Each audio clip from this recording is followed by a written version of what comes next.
Building management. It's Monday morning at 6:42 a.m. and I'm walking through the marble lobby of my building wearing Brunello Cucinelli cashmere sweatpants that cost more than most people spend on rent, thinking about how the stock futures are indicating a significant crypto correlation breakdown that I can exploit through derivative positioning if I execute the trades before the European markets open. The lobby smells like expensive cleaning products and that particular kind of sterile luxury that comes from having underpaid immigrants scrub every surface with industrial-grade chemicals at 4 in the morning when respectable people are asleep. Carlos Rivera is behind the concierge desk pretending to read the New York Post but actually watching me with that suspicious expression he's been wearing for the past 3 weeks. Puerto Rican piece of shit who probably grew up in some housing project in the Bronx where people think Red Lobster is fine dining and getting a job that doesn't involve selling drugs represents upward mobility. 43 years old and still opening doors for people who make more money in a day than he makes in a year, and he has the fucking audacity to look at me like I'm the one with problems. These people multiply like fucking roaches. Give them one decent job and suddenly they think they belong in civilized society instead of whatever welfare-dependent shithole neighborhood spawned them. They bring their entire extended family up from the island, cramming 12 people into 2-bedroom apartments and playing their jungle music at all hours while collecting government benefits that my tax dollars are paying for. "Morning, Mr. Vale," he says without looking up from his newspaper, which is the kind of passive-aggressive bullshit that these people think passes for subtle disrespect. The Post is lying open to some story about a drug dealer who got shot in the Bronx, complete with a full-color photograph of the crime scene and quotes from neighbors talking about what a good kid he was despite the fact that he was selling fentanyl to high school students. This is what passes for journalism in 2025, sensationalized violence designed to make middle-class people feel superior to poor people while simultaneously making them afraid of leaving their suburban comfort zones. "Morning, Carlos," I tell him, even though using his first name is more familiarity than someone in his position deserves from someone in mine. He finally looks up and I can see that his left eye is slightly bloodshot, probably from staying up too late watching some soccer match on Univision while drinking beer from cans and eating rice and beans that are slowly clogging his arteries with the kind of peasant food that keeps these people fat and stupid and dependent on government health care. His uniform is clean but wrinkled, like he ironed it himself instead of paying for professional laundering services. The kind of corner cutting that these people mistake for frugality but actually represents false economy because looking professional is an investment in career advancement opportunities that people like him will never understand. But of course he doesn't understand professional development because his entire people specialize in manual labor and service jobs that don't require actual thinking or education beyond whatever they picked up in overcrowded public schools where gang members outnumber actual students. Generation after generation of the same pattern, breed like animals, live off welfare, complain about discrimination while refusing to assimilate into civilized society. "Package came for you yesterday afternoon," he says, reaching under the desk to retrieve a small box that's obviously from some luxury retailer based on the quality of the packaging and the discreet logo that most people wouldn't recognize. "It's my monthly shipment of pharmaceutical-grade modafinil from a supplier in Switzerland who charges premium prices for products that aren't available through normal medical channels. The kind of cognitive enhancement that separates high-performance individuals from people who rely on caffeine and willpower to function at suboptimal levels throughout their entire careers." "Thanks," I tell him, taking the package and noticing that the tape has been slightly disturbed, like someone tried to open it and then resealed it carefully enough to avoid obvious detection. This fucking spick has been tampering with my mail. Opening packages that don't belong to him and inspecting contents that are none of his business and probably taking photographs or making notes about delivery patterns and shipping origins. Probably planning to steal whatever looks valuable or sell information to other criminals in whatever barrio he crawled out of. The kind of privacy violation that would get him deported immediately if immigration enforcement actually did their jobs instead of letting these people flood into the country and take jobs that should go to actual Americans. "Everything okay with the package?" he asks, and there's something in his tone that suggests he knows exactly why I'm staring at the damaged tape. "Fine," I tell him, But I'm thinking about how satisfying it would be to grab him by his cheap polyester tie and drag him across the marble floor until his skull splits open like a ripe fruit and his third-world brain leaks out across the expensive Italian stone that he'll never be able to afford for his own home because his people are genetically incapable of the kind of delayed gratification and long-term planning that real success requires. The elevator arrives and I step inside, pressing the button for the 47th floor while Carlos watches me with those suspicious brown eyes that probably see conspiracies everywhere because his people have been criminals for so long that paranoia has become a racial trait. The doors close and I'm alone in the elevator thinking about how much I fucking hate having to interact with service personnel who don't understand their proper place in the social hierarchy that kept America functional before we started importing these third-world savages to do jobs that teenagers used to do for spending money. But the interaction stays with me during the ride up to my penthouse because there's something different about the way Carlos looked at me today.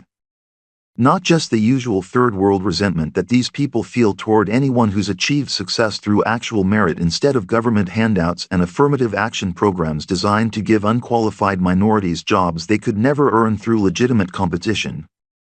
Something more specific and more dangerous. Like he's been paying attention to patterns and schedules and drawing conclusions that could become problematic if he decides to share them with whatever extended network of criminals and welfare recipients that his people always maintain for mutual protection and information sharing.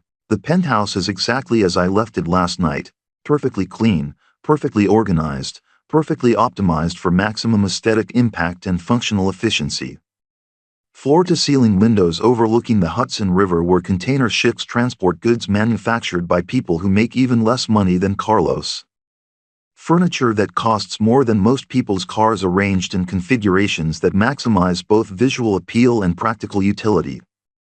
I make my morning coffee using beans that cost $42 per pound and are harvested by indigenous farmers in Guatemala who probably don't have running water in their homes but understand how to cultivate premium Arabica varietals for export to people like me who can appreciate the difference between commodity coffee and artisanal products.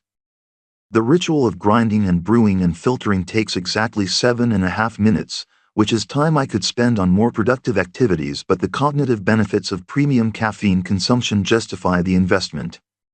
While the coffee brews, I open the package from Switzerland and inspect the contents to confirm that Carlos hasn't stolen any of the pharmaceutical products for his own use or for resale to other building residents who might be interested in cognitive enhancement supplements.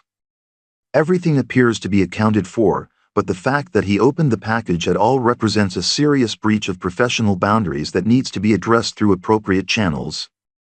The Modafinil comes in blister packs of 20 tablets each, with batch numbers and manufacturing dates that confirm authenticity and potency. I take 2 tablets with my coffee because Monday mornings require enhanced cognitive function to process the weekend's market movements and identify optimal trading opportunities before the competition realizes what's happening. The effects begin within 30 minutes: increased focus, enhanced pattern recognition, reduced need for sleep or breaks or other inefficiencies that limit performance potential. My phone buzzes with a text message from Tiffany, who's still in Los Angeles pretending that yoga classes and juice cleanses represent some kind of spiritual journey instead of just another form of consumer spending designed to make rich people feel superior to poor people. She's sending me pictures of her breakfast, which consists of organic fruits and vegetables that probably cost more than Carlos spends on groceries in a week. "Missing you, baby," she writes, along with a selfie that shows her sitting beside a swimming pool that overlooks the Pacific Ocean where other wealthy people are engaging in the same performative wellness rituals that pass for self-improvement in contemporary society. I don't miss her at all because missing someone requires emotional investment in their absence, and I've never been emotionally invested in Tiffany's presence enough to experience any kind of meaningful void when she's not available. Her primary functions in my life are sexual gratification and social validation, both of which can be temporarily suspended without affecting my overall performance or satisfaction levels. But I text back, "Miss you too," because maintaining relationship fiction requires periodic communication that demonstrates appropriate emotional responses to her various activities and experiences. The messages are just another form of performance, like everything else in contemporary social interaction. By 7:30 a.m. I'm dressed in a Tom Ford suit, ready to drive to the office where I'll spend the next 10 hours executing trades that generate more profit than Carlos and his entire spick working-class family will see in their lifetimes. The elevator ride down to the lobby takes 40 seconds, during which I review my portfolio positions on my phone and identify 3 opportunities for arbitrage exploitation before the markets fully price in the overnight news from Asia. Carlos is still at the concierge desk when I reach the lobby, but now he's talking to Miguel Santos, the building's head of maintenance. Miguel is maybe 55 years old with hands that look like he spent decades working with tools and chemicals that have permanently stained his skin and probably shortened his life expectancy by several years. They stop talking when they see me approaching, which confirms that their conversation was about me specifically. "Morning, Mr. Vale," Miguel says with that fake respectful tone that working-class people use when they're trying to hide their contempt for people who don't have to work with their hands for a living. "Miguel," I say, nodding slightly but not breaking stride toward the exit because stopping to engage in conversation with maintenance personnel would suggest that I consider them worthy of more than minimal acknowledgement.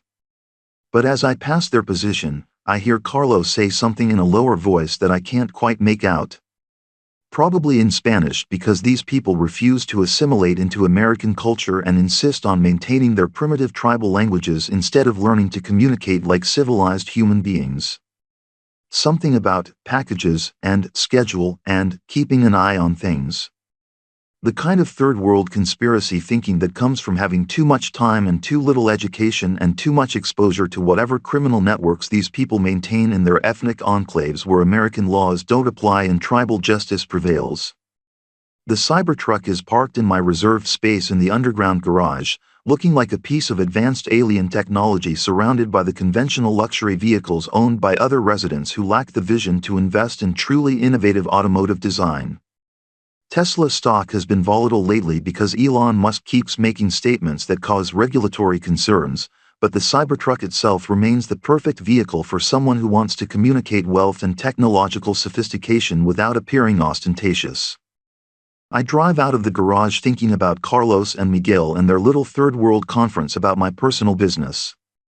The problem with importing these people to do service jobs is that they have too much access to information about residents' private lives combined with too little understanding of appropriate professional boundaries and absolutely no respect for the privacy rights of people who are paying their salaries. They see delivery patterns and visitor schedules and behavioral routines, and they think this gives them some kind of insight into activities that are none of their fucking business because in whatever shithole countries they came from, everyone spies on everyone else as a matter of survival. The solution might be to have them replaced with actual Americans who understand the difference between providing services and conducting surveillance. Building management companies are always looking for reasons to reduce labor costs, and employee termination for inappropriate behavior toward residents would give them exactly the justification they need to hire people who might actually speak English as their first language and understand basic concepts like privacy and professional boundaries. But replacement staff would bring their own complications and unpredictability. Better to keep the current employees under observation while taking steps to limit their access to sensitive information about my activities and schedules. Which means adjusting delivery arrangements and visitor protocols to minimize opportunities for working-class speculation about my personal business. Traffic is light on the West Side Highway because most people don't start work until after 9 a.m. and don't understand that the early morning hours represent optimal productivity time when cognitive function is highest and distractions are minimal. The Hudson River looks gray and industrial in the morning light, carrying waste products and commercial traffic toward the Atlantic Ocean where everything eventually disappears into water that's too deep for anyone to investigate what gets dumped there.